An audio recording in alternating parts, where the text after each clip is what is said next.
So what's on tap for today, folks? It's another reaction video to one of our favorite Congressman Matt Gaetz questioning Robert Mueller.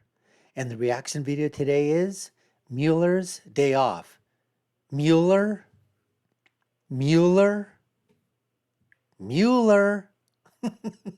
Folks, listen, before we get into this reaction video, I want to let you know that you're watching the Dr. Nasir Shaikh Show. I'm your guest host for today. My name is Dr. Shaikh.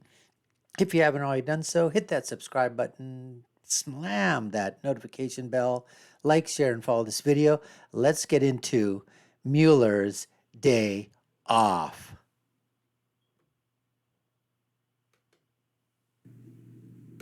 With confidence that the Steele dossier was not part of Russia's disinformation campaign?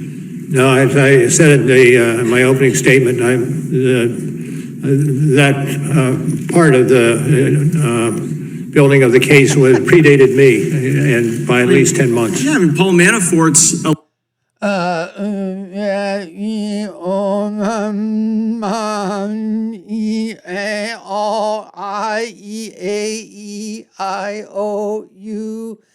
A, B, C, D, E, F, G, H. I mean,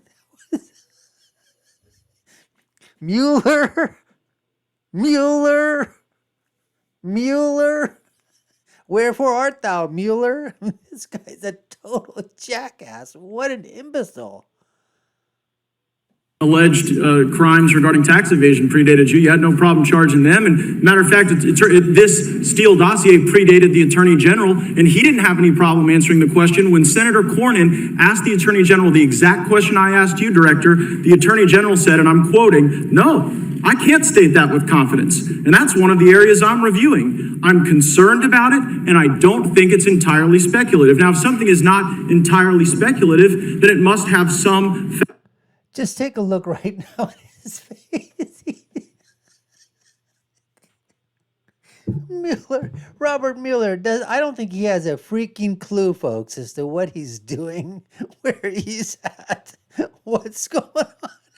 He just has this dumbass look on his face that's just absolutely, I mean, it's there for making fun of. I'm sorry, but it just is.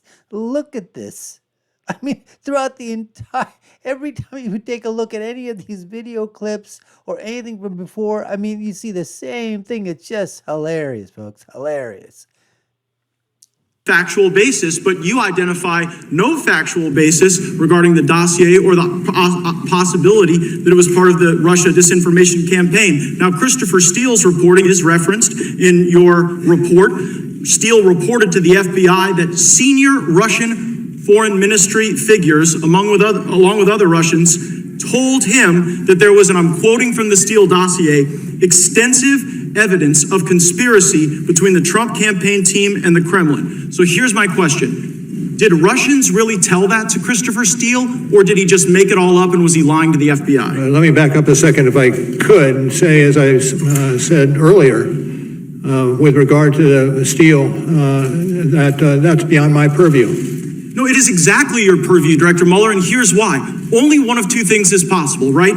Either Steele made this whole thing up and there were never any Russians telling him of this vast criminal conspiracy that you didn't find, or Russians lied to Steele. Now, if Russians were lying to Steele to undermine our confidence in our duly elected president, that would seem to be precisely your purview, because you stated in your opening that the organizing principle was to fully and thoroughly investigate Russia's interference. But you weren't interested in whether or not Russians were interfering through Christopher Steele. And if Steele was lying, then you should have charged him with lying like you charged a variety of other people, but you say nothing about this in your report. Well, sir. Meanwhile, Director, you're quite loquacious on other topics. You write 3,500 words about the June 9 meeting between the Trump campaign and Russian lawyer Veselnitskaya. You write on page 103 of your report that the president's legal team suggested, and I'm quoting from your report, that the meeting might have been a setup by individuals working with the firm that produced the Steele reporting. So I'm going to ask you a very easy question, Director Mueller. On the week of June 9, who did Russian lawyer Veselnitskaya meet with more frequently? The Trump campaign or Glenn Simpson, who was functionally acting as an operative for the Democratic National Committee? Well, what I think is... I'm going to ask you, Robert Mueller, a very easy question.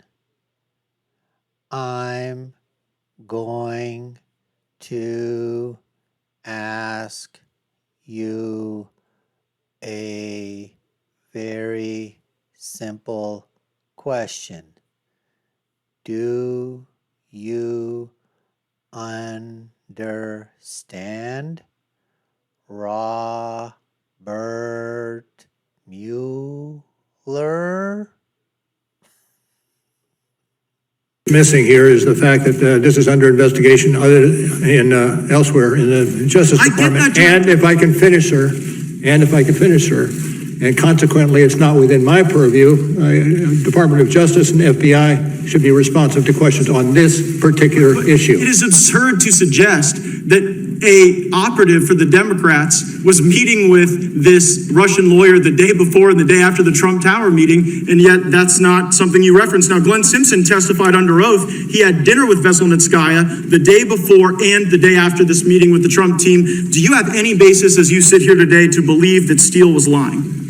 As I said before, and I'll say again, it's not my purview. Others are investigating what you So it's not your purview to look into whether or not Steele's lying. It's not your purview to look into whether or not anti-Trump Russians are lying to Steele. And it's not your purview to look at whether or not Glenn Simpson was meeting with the Russians the day before and the day after you write 3,500 words about the Trump campaign meeting. So I'm wondering how these decisions are guided. I look at the Inspector General's report. I'm citing from page 404 of the Inspector General's report. It states, Page stated, Trump's not ever going to be president, right?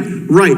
Strzok replied, no, he's not. We'll stop it. Also in the Inspector General's report, there's someone identified as attorney number 2. Attorney number 2, this is page 419, replied, hell no, and then added, viva la resistance. Attorney number 2 in the Inspector General's report and Strzok both worked on your team, didn't they?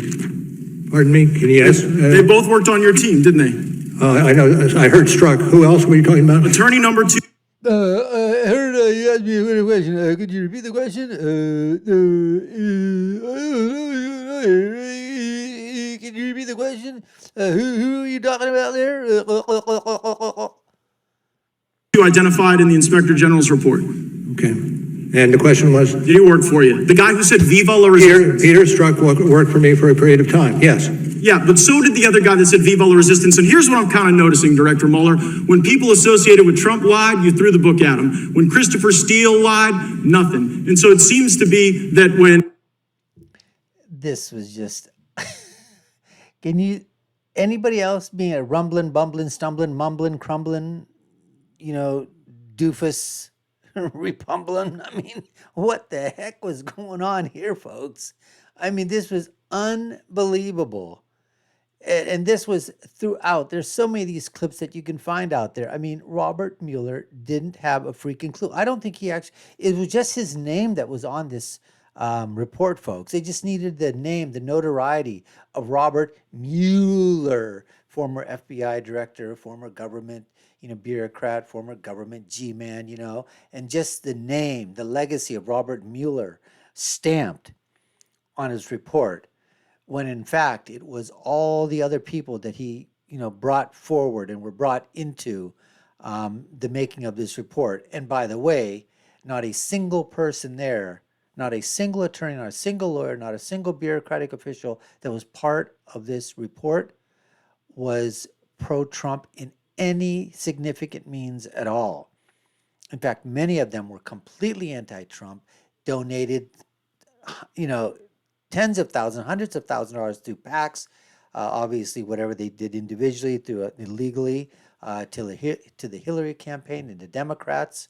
So this was by far a very, very partisan, we all know that, Department of Justice, inquiry, obviously, special inquiry by Robert Mueller into this, the collusion, delusion of the Russian intrusion into the election campaign. Anyways, we certainly appreciate you taking the time to watch us, folks. You've been watching the Dr. Nasir Shaikh Show. I've been your guest host. My name is Dr. Shaikh. And if you haven't already done so, subscribe to our channel, hit the notification bell, like, share, and follow this video. I'll leave you with my final thought, as I always do, which is when you're right, you're right, and when you're left, you're wrong. We'll see you again next time, folks. Take care and stay safe.